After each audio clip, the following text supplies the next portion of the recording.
Hey guys, a different kind of video today, but I made a video 2 days ago talking about the money YouTubers and how useless most of their information is, and it's a topic that's really near and dear to my heart because I came from a lower class background that didn't understand a whole lot about the idea of being independent and getting out there and doing your things, and through my background, I've gotten to a place that I am sort of untethered from the system in a way that not a whole lot of us get to be.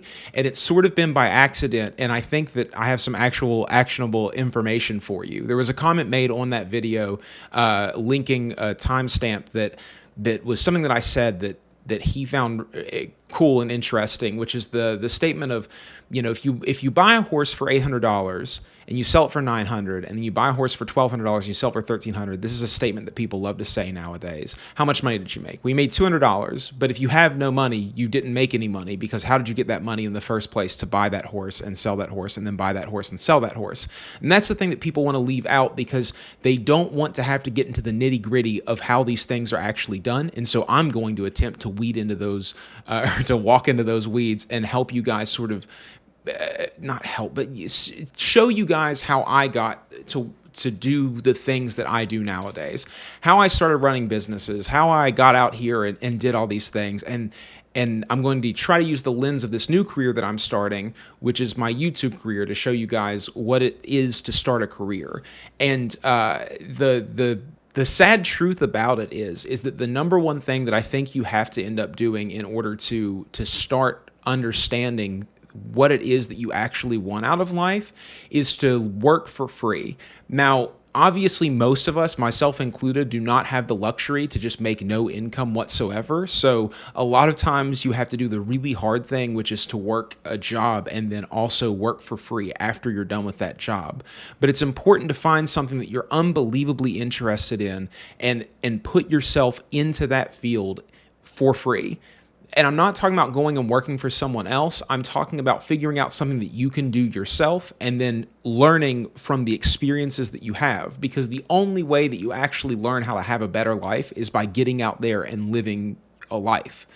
And going and working your job every day, trying to get everything paid up, I don't see how it works nowadays. It might have worked in the past, but I have doubts about that as well, because a lot of the people who were doing it in the 80s and 70s are now living in a time where it's not working for them anymore, and their money is running out, and they're having a bunch of problems as well. And I think that there's another way to go about it, which is sort of independence. And I'll start at the beginning of my time working. I started working in a party store when I was 14 years old for basically no money. I would bag bags of chocolate and put them from big bags into small bags, and I would do that for 6 hours at a time after school. And I worked that job. Then I went to work at Kmart, just stocking shelves and running cash register. Then I went to work at a Burger King, and then I went to work at a janitorial company when I was 18 and I was starting to go into college. And at this point in my life, I had been playing in a band called, at the time it was called The Vanishing Act, but later went on to be called Letters. And me and my friend Rob had been playing in this band for a long time. And that band ended up being my very first step into the idea of working for free, of putting in a whole bunch of effort into something that I believed in because I really wanted to do it, and it consuming me and taking up my time, and me basically having nothing to show for it at the end of it, money-wise. But what I did have to show for it at the end were a whole bunch of skills that still to this day tend to be extremely valuable. It's interesting the way that you'll go through life and you'll find these parts of yourself that you didn't know were there, and these things that you're capable of doing, and then you can take those parts and you can use them all throughout your life. And one of those things that I learned during that time was the ability to produce music, and that still has paid dividends for me for my mental health. That has paid dividends for me in attaining gear. I've gotten gear for doing records for people and for working with people and helping them to see that pathway. I've been paid money for recording bands, and I have a lot of information that brings a lot of people to me because of what I did during that time. I took a band that no one really believed in at the beginning of it, and I took us up to the point with the help of everybody else who was in that band. I don't want to marginalize anyone because they were all amazing. Me, my friend Rob, my friend Jacob, my friend Alex, who are still some of my best friends in the world. We worked really, really hard in that band, playing all the time, and we moved up through through the local ranks, and we ended up being able to play festivals and really packed out shows, and got to do things playing our own music that we had written and having kids sing the lyrics back to us and stage dive and go crazy, all while playing pop punk music that we didn't think we could do. And it was interesting the way that taught me so much at the time, and I had no idea that it was. Through that, I met a guy named Greg, and he had a studio, and we had been recording a record with him. And then I was so interested in all of that he said, do you want to work here? Do you want to do things with me? And I said, yeah, I would absolutely love that. So I used student loans to buy a MacBook that I said I was going to use for school, even though I was doing absolutely terrible in school.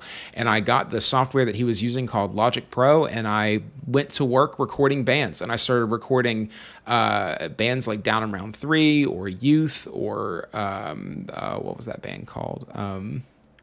Oh man, the name escapes me now. But lots of bands that were local bands that had some money to spend that they wanted to record a record with, and I got to work on those records, and it taught me a whole bunch about this concept of being useful to people, figuring something out, a market that you can find that you can negotiate through, and you can turn your skills into revenue that way without having to be tied to anybody else for any kind of long amount of time. You don't have a boss over top of you who's expecting you to be there in 8 months so that you have to continue to live a life where you're supporting yourself while doing someone else's bidding.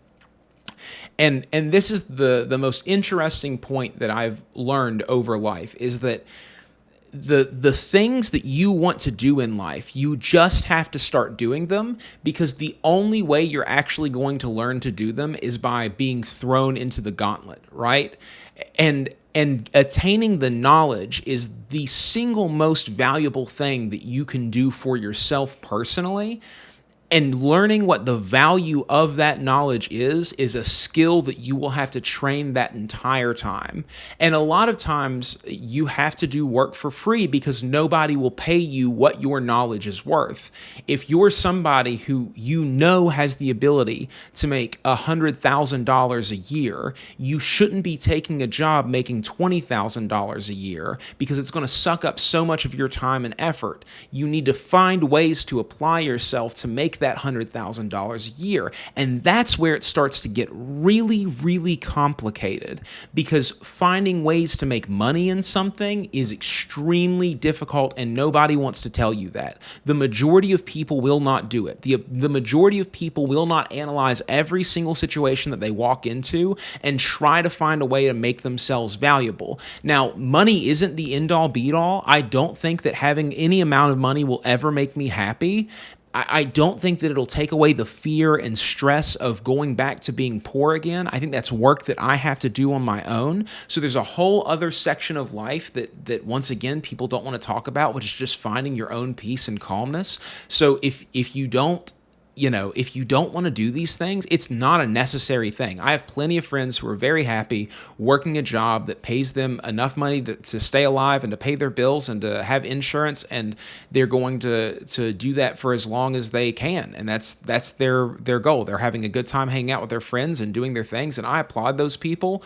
But if you're someone like me who wants the freedom to be able to do whatever it is you want to do because you think that your vision for what the world can be can circumvent the local slumlord restaurant owner, then that's the type of person that I'm trying to talk to right now. So I've been playing in that band for about 2 years, and I've been seeing this girl, Tiff, who I still hang out with.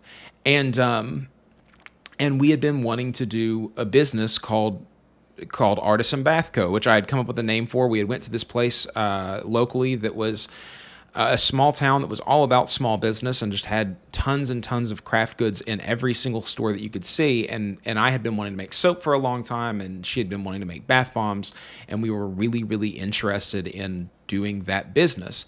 And we don't really know why we started that thing. It's just that both of us sort of have this desire to not work a regular job, and we we at the time saw that you could make money for yourself, so we started doing this thing. And it was pretty terrible at the time. We weren't good at it. We didn't know what we were doing. We didn't know how to make quality products. We didn't know how to get labels made. We didn't know how to find packaging and source the goods that we needed and turn a profit. And we had to learn a lot of hard lessons.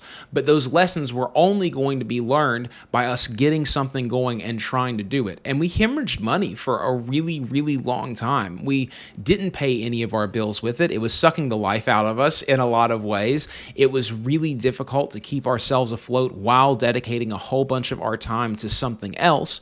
But that was a really interesting time period. I had worked for a couple of janitorial companies while I was working as a musician as well, because I wasn't making any money as a musician.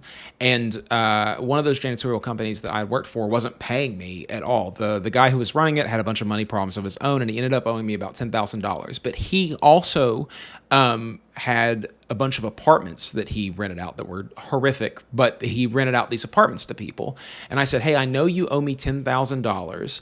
And he was going to fire me. He couldn't keep the business afloat with me working there and owing me more and more money. So he was letting me go. And I said, you owe me $10,000. What if you give me 1 year worth of free rent in one of your apartments, and you also give me $2,000 cash? And so he did that. And I took that money, and I took that apartment and I moved in there, and we started this business called Artisan Bath Co. And we had about a year of runway, which ran out very quickly while we were working there doing that. I was still in my band at this point in time, but we were trying to figure out new things in life. And looking back, it was really carefree, honestly. Our bills were probably less than $800 a month. We didn't have hardly any debt at that point. Tiff still worked a job, and I was trying to get this business going, and I was dabbling in other things at the time too. And there was a lot to learn from life in those moments. You know, I learned how to make friends. I learned how to make business contacts. I learned how to ask people who knew more than me for help, and to explain things that I didn't understand yet. And those are things that are skills that most people don't want to train. They don't want to get out there, and they don't want to have to figure out, how do I tell someone else that I am worse than them at doing this thing because I want to feel like the man? But very often in life, what you realize is that you're not the man. You're not the one who can do everything. And in fact, you need the help of others in order to move yourself forward and to propel yourself. I'm not talking about loans. I'm not talking about gifts or just having someone else do it for you. I'm talking about listening to other people and gleaning what you need to glean from the information that they give you, hearing those code words that they say and finding out what those mean for yourself and pushing yourself further down the path that you want to go down. I never wanted to be somebody who was running a soap company. That wasn't the job that I was looking for. What I wanted to be was a musician, but I knew that if I had more free time during the week, then I could do more music. And so that's what I was trying to do. During this time, I was also trying to be a YouTuber for the first time ever. I was also trying to stream for the first time ever. I made a bunch of really goofy videos that are now off the internet, unfortunately, and I did a bunch of streams that I had maybe max of 10 people tuning into. This is probably around 2015 or something in that time range. I did a whole bunch of craft shows for the first time ever. We had made a bunch of products and took them to craft shows, and we're trying to sell them there. And then we ended up moving out of that place after that first year. That dude was obviously not a good person to be renting from, so we didn't want to give him any money. And we moved into the place that we now still live in and have for about 8 years now.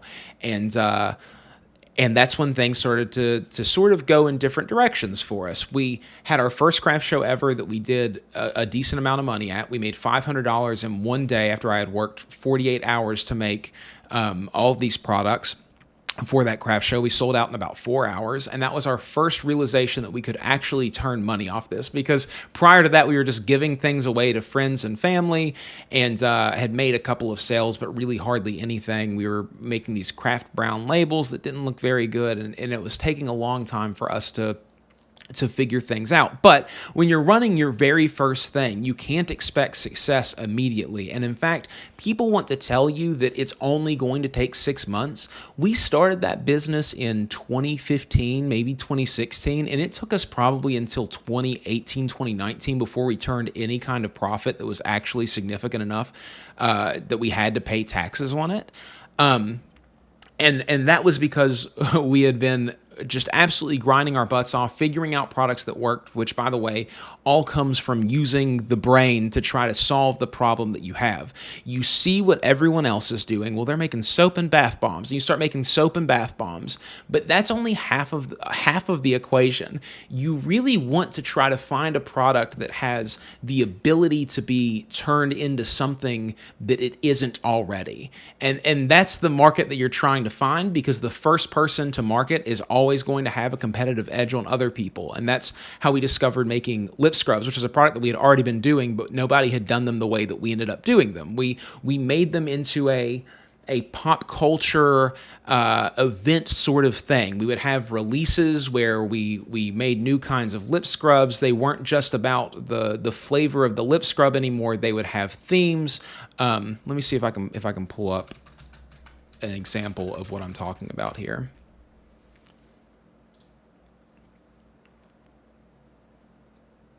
Let me get this up.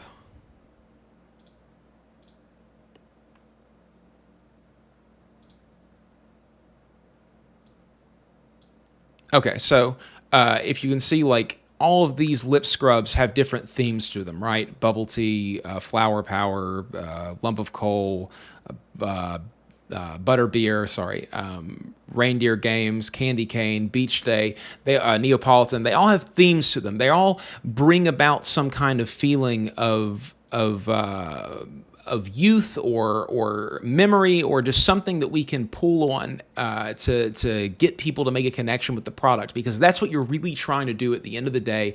Whenever you're building a business, is you're trying to build connection between people and the product. And now I know that that's not a super sexy thing to say out loud.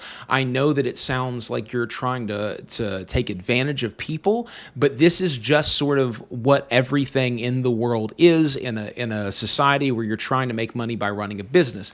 Even in making these videos, you want to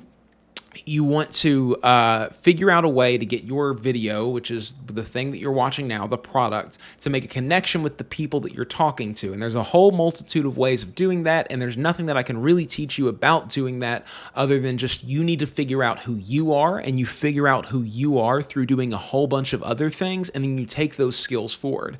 We've all seen plenty of people and plenty of YouTube videos where it's somebody who really doesn't have a whole lot to offer yet. And I don't mean that in a mean way. I mean that, like, they turn on the camera and they might be a great person. They might be someone that a lot of people like. They might be somebody who does a lot of interesting things, but they turn on that camera and they basically just melt. They don't know how to convey the things that they're trying to get across to the people that they want to get them across to. And everyone talks about having value in your video, value in your product, value in the thing that you're doing for people. But that value is a tricky word, because realistically there's no value. You're not getting any money by watching this video, but you're getting a connection to me, and then by building that connection to me, if I have something in here that could be useful to you, since you already have that connection, you can pull that thing from me and you can take it into your brain and you can use it, which is something you can't do unless you have connection. It's a similar thing to when you're selling a product to somebody. They can't if they don't have the connection point between them and the product that you're making for them, there is nothing you can do to sell that product to them. I always find it really interesting that whenever you watch people doing these sales calls where they're, what will it take for me to blah, blah, blah, all that. You see these TikToks all the time of people doing things like that. If you're watching this video, I'm sure you've seen things like that.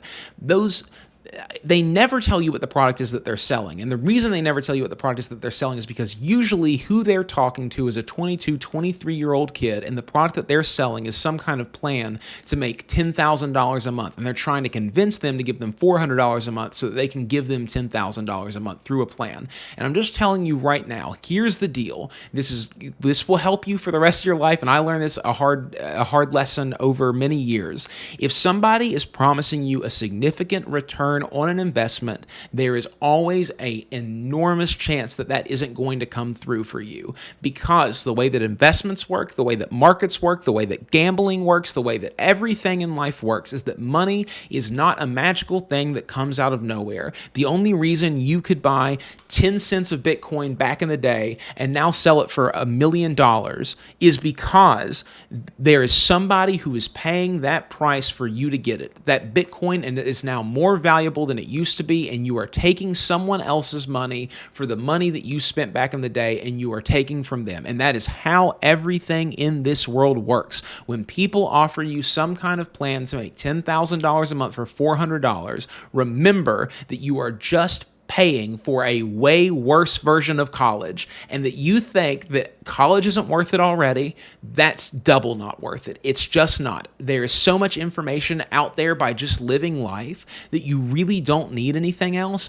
But there is an importance to education, and we'll get to that at some point. Maybe not in this video, but maybe in a later video. So I'm running this business. I'm doing these things. There are still bills as I'm getting further and further along in this business. There's more responsibilities that I'm taking on, having to be able to do things. I end up working multiple other jobs while I'm doing that. I work in multiple janitorial companies. It's something that I had already known how to do. I end up getting out of that. I end up working in a warehouse at one point. Then I go into restaurants, and I work in a restaurant, and I'm running this business on the side, and I'm end up managing at that restaurant and doing all these things. And then the pandemic happens. And so when the pandemic happens, all of a sudden I have this really weird gift that's given to me. I had been working for that company for a while. They ended up letting me go. I got unemployment, and there's all this unemployment, supplemental unemployment that's coming in. So $600 a month is being given on top, or $600, I think it was $600 a week is being given on top of the unemployment they're already receiving, which put me up to about $770 a week for basically just staying at home and doing nothing. And that money only lasted me for about 2.5 months, because the company ended up coming back together, and they asked me to come back, and I ended up turning that down. So at that point I had to get kicked off of that unemployment. But during that time, I was able to purchase a computer and lights and a webcam, and I had... Are you talking to me? Lights and a webcam and all of these things that allowed me to start doing the streaming thing in a way that I had never been able to do it before. I was finally getting to a point in my life where I could understand all of the different facets of something and be able to use them to pull together a recreation of those facets. I could watch a video and see that, hey, there's not just the light on the ceiling. There's not just one light in front of him. There is another light source coming from somewhere else that's making this highlight. There's these lights in the background that are creating an ambience behind them. There's this sort of depth of field that makes the video look a lot nicer. There's a clarity to the person who's in front of the depth of field because you have this light coming from behind. All these little things that I didn't understand before, and I was also starting to understand how to communicate to people better, because as I was streaming and getting more and more viewers and doing all of those things, I was understanding more and more of how I was making connections to people. And now this is a really interesting thing that links back to another comment that I got on a different video about, maybe it was actually the same video, about finances, where someone said, it's interesting how all of these financial advice YouTube channels, all their financial advice could really be boiled down into start a YouTube channel. And I totally agree with that. It's interesting how YouTube is a tool that can basically just create money, because it's a marketing platform at the end of the day for big business, and big business has a lot of money to spend on marketing.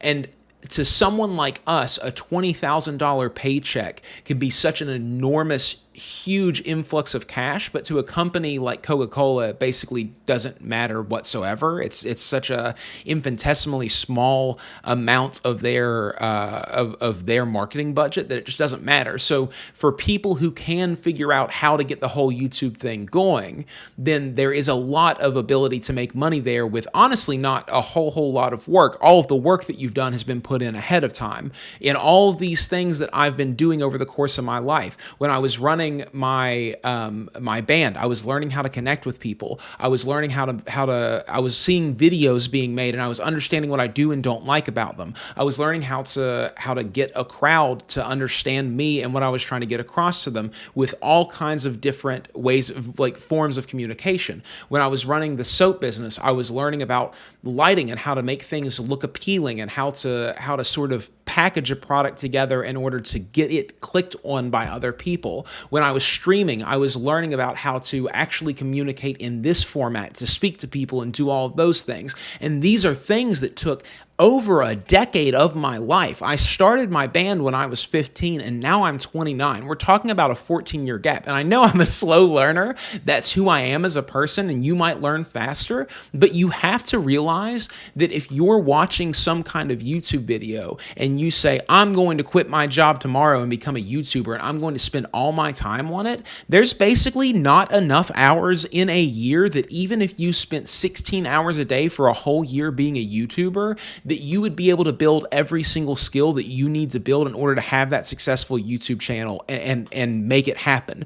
Unless you're an absolute savant who can just figure things out really quickly. You have to realize that what you're signing up for is a lifetime of learning forever. And this is where school comes in. So about 2 years ago, I decided that I wanted to push myself to get into a field that was unbelievably difficult to understand, specifically for me. I believe that the idea of learning comes strictly from having yourself in a really stressful and difficult situation that only you can get yourself out of. So I started going to school for software engineering. I had always been somewhat inclined to mathematics, but I didn't learn hardly any of it when I was younger. So I knew that this would be an extreme challenge for me, but something that I could probably conquer. So what I started doing was going to Khan Academy and learning everything from sixth grade mathematics all the way up through pre-calculus, because I had to take a pre-calculus test in order to get into my software engineering program. So I went through and did all of that, got the Google IT certificate that I needed to get there, and then I got into that program, and it has been nonstop, extremely difficult concept after extremely difficult concept. And there are people out there who want to tell you that college is absolutely worthless, and I agree in some facet that there is an aspect of college that people talk about that does not happen from college usually, that college will not take somebody who has no desire to learn and get them to a place where they are a super valuable member of society and can work a job that will make them $110,000 a year. That is not what happens in college. That's not what it's about. The teachers are not there to hand you over information that easily goes into your brain. It is there to create a curriculum that if you apply yourself and you learn from what they are telling you and you put in a ton of extra effort in your own time, then you will become a better and more intelligent person at the end of it. And now a lot of times that means reading between the lines. A lot of times that means doing your own work. A lot of times that means finding your own resources outside of that curriculum to help you learn the things that are within that curriculum. But that learning that you do is such an exercise for your brain. And the exercising of your brain is what gets you to a place that makes you a better and more powerful person in this world. Now, I am only talking from a minute speck of experience. I am not somebody who has $10 million in the bank. I am somebody who still has bills that he is unsure how he is going to pay every single month. But I have not worked a regular job for over 4 years. I am getting to be able to make YouTube videos online and find some kind of success in it. I have streamed to 20, 30 people at a time in my lifetime. I have had events that have gotten people hyped up. I have played in a band that got to play festivals with We the Kings and 303 and Chanel West Coast. I have gotten to go to extremely cool things like music festivals, like When We Were Young, that other people haven't gotten to go to. And if I ever do get to make it to a point in my life where I am somebody who has a significant amount of more success than what I have now, I don't think I'll be able to make this video then.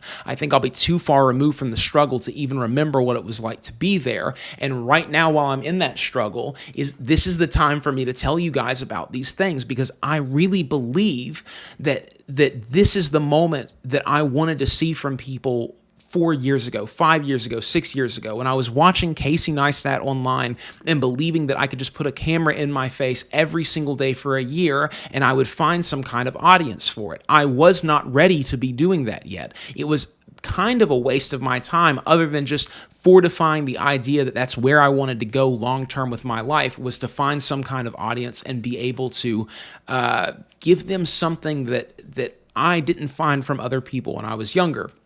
And so that's the opportunity that I've been given right now, and that's what I'm trying to take advantage of. I appreciate everybody who's here watching and who listens to the things that I have to say, and I'm really glad that you're following along and enjoying and getting something out of it. But just don't forget that if what you see in me is something that you also see in yourself, that there is a whole bunch of work that you're going to have to do that will come along with it, and that work you shouldn't run from. It's not something that you're going to weasel your way out of. It's something that I when I was younger used to sit in my room and think, man, I have to shovel mulch in the yard tomorrow. I wish I didn't have to do that. One day I hope that I never have to work again. It would give me such anxiety and dread. And now I see work and I have this pull to it. I have this desire to run to it. And that's the thing that I think has gotten me to where I am now, and hopefully will continue to pull me forward in my life. And that's something that you have to train in yourself. You have to teach yourself through the things that you do that there are rewards that you can't get any other way but by pushing yourself in things that absolutely terrify you to do. The fear of failure is something that paralyzes a ton of people, but your ability to get out there and overcome that fear of failure and fail. I mean, I failed out of 2 colleges in my life.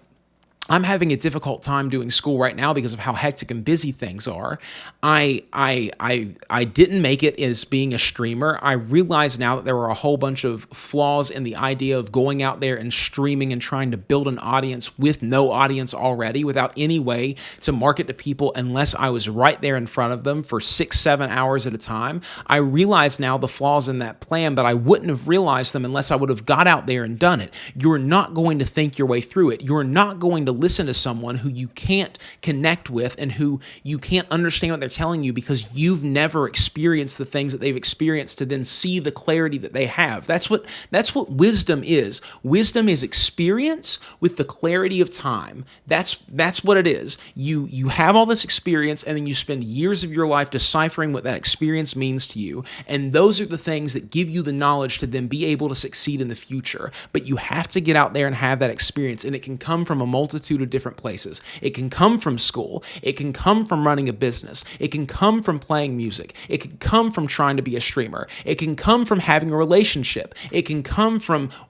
being good to your family and friends. It can come from talking to people on the internet. It can come from all kinds of places, but you have to then take that experience and you have to ruminate on it and stew on it for a long time to glean all kinds of information from it. There's a thing called the detective's conundrum, which is that the answer is in front of you all along. You're just following the wrong clues. And if that's something that if there's anything you take from this whole video, I hope that one thing sticks with you, that the answer is in front of you right now. You just have to follow the right clues, and learning how to follow the right clues, that ethereal, nobody can explain it to you. You have to get out there and fail enough that you learn what it feels like to be going down the right path instead of the wrong one. You know, the path less traveled. When you figure out what that thing feels like, that's when things start to fall into place for you.